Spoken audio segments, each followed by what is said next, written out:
Lecture 4 class 9 chapter 1 history French revolution हमें पढ़ना है। इसमें हमें पढ़ना है फ्रेंच रेवोल्यूशन में औरतों का क्या रोल था। सबसे पहले हम लोग जानेंगे कि थर्ड स्टेट के जो औरतें थी वो परिवार चलाती थी और उसके लिए वो बाहर भी काम करती थी और घर पर भी, और अपने परिवार को भी देखती थी। और जो नोबल्स की जो बेटियां थी, मतलब जो सेकेंड स्टेट और फर्स्ट स्टेट के लोगों की बेटियां थी, वो सिर्फ पढ़ सकती थी कॉन्वेंट में।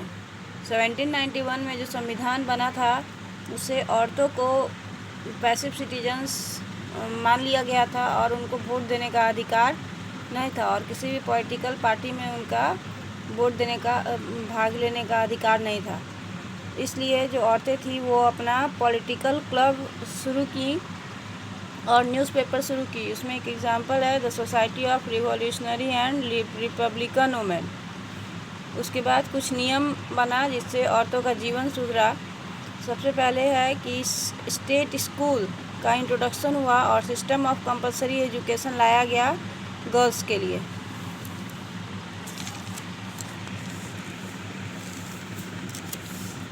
जो नया नियम बना था उसमें औरतों को ज़बरदस्ती शादी नहीं करवाया, गर्ल्स का ज़बरदस्ती शादी नहीं करवाया जा सकता था उनके इच्छा के विरुद्ध माता पिता के द्वारा। और जो शादी होता था वो कॉन्ट्रैक्ट बेसिस पे होता था, जो रजिस्टर रहता था सिविल लॉ में। डाइवोर्स मेन और वुमेन दोनों के द्वारा बराबरी से अप्लाई किया जा सकता था। जो औरतें हैं वो जॉब कर सकती थी, आर्टिस्ट बन सकती थी और अपना बिजनेस चला सकती थी। अब फ्रेंच वुमेन को वोट देने का अधिकार मिला। जो औरतें थी उस समय फ्रांस की, वो बहुत ज़्यादा संघर्ष की अपने बराबरी के राजनीतिक अधिकार के लिए। उन्होंने एक आंदोलन चलाया जिसको इंटरनेशनल सफरेज मूवमेंट कहा जाता है, जो 19 से 18 अर्ली 18th सेंचुरी तक, अर्ली 20th तक चला। अंत में 1946 में फ्रांस की औरतों को वोट देने का अधिकार मिला। इसके बाद हम लोग पढ़ेंगे एबोलिशन ऑफ स्लेवरी, मतलब गुलाम व्यवस्था का ख़त्म होना फ्रांस में। यूरोप, अफ्रीका और अमेरिका के बीच, इस 3 देशों के बीच गुलाम का व्यापार शुरू हुआ ताकि जो प्लांटेशन वर्कर्स मुहैया कराया जा सके फ्रेंच कॉलोनीज़ में।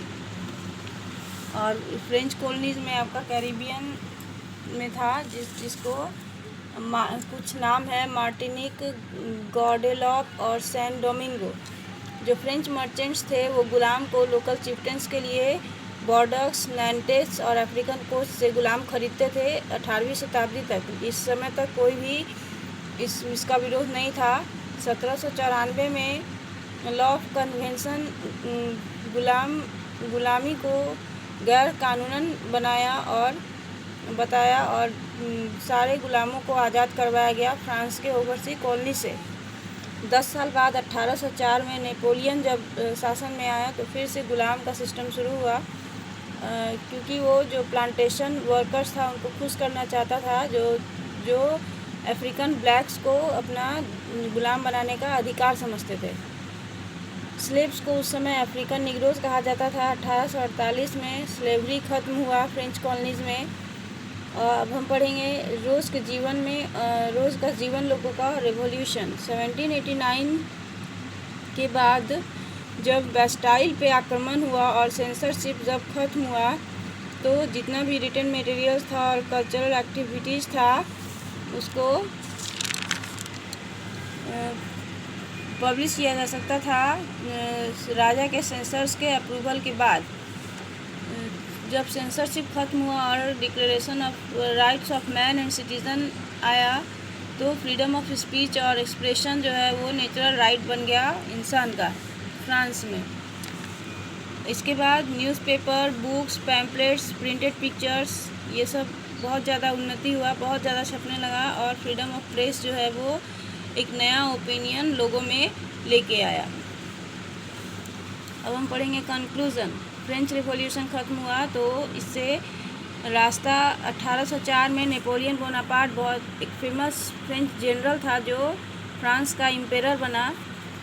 वो फ्रांस के आसपास देशों को जीता और जो जितना बहुत सारा राजवंश था उसको भी वो ख़त्म किया, बहुत सारा नया साम्राज्य बनाया जहाँ पे वो अपने परिवार के सदस्यों को नियुक्त किया।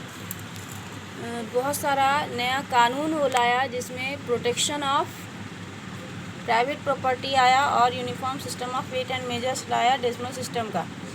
बहुत सारे लोग नेपोलियन को एक आज़ादी दिलाने वाले मसीहा समझते थे, लेकिन उनके सैनिक बाद में एक आक्रमणकारी के रूप में सामने आए। नेपोलियन अंत में वाटरलू के युद्ध में 1815 में हार गया, लेकिन ये फ्रेंच रेवोल्यूशन का जो आइडिया था लिबर्टी और डेमोक्रेटिक राइट्स का, वो बहुत ही इम्पोर्टेंट लीगेसी रहा फ्रेंच रेवोल्यूशन का, जो यूरोप में और चारों तरफ फैला। इसके बाद और इससे फ्यूडल सिस्टम और फ्रीडम ऑफ कॉलोनाइज्ड नेशन आया। टीपू सुल्तान और राजा राम मोहन रॉय दो भारतीय थे जो फ्रेंच रेवोल्यूशन से बहुत ज़्यादा प्रभावित हुए और उसके आइडिया को अपनाए।